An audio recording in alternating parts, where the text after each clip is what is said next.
Tristan, mag-usap tayo. O bakit? Bakit ka pumayag? Bakit naman hindi? Ngayon na naman, Tristan. Alam mo naman na ang toxic na relationship natin, di ba? Ella, look. Susubukan lang natin, okay? Try. Ilang beses na natin trinay, Tristan. Alam mo yan. Ella, mahal kita. Mahal pa rin kita at alam kong mahal mo pa ako. Mag-work tayo kasi choice naman natin to, di ba? Kung gugustuhin lang talaga natin.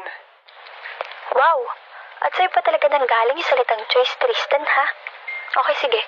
Paano kung choice ko naman na huwag kang pakasalan? Ella naman.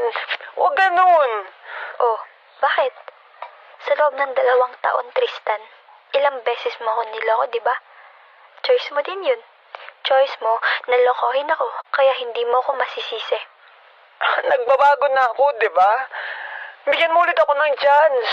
Isa na lang, promise. Chance? Ilang beses na kita binigyan ng chance. Pero ano, sinayang mo lang, di ba? Sobrang tanga ko naman kung tatanggapin ulit kita, di ba? Ella, umiiyak ka ba? Sino siya? Ella, sino siya? Wala ka na dun.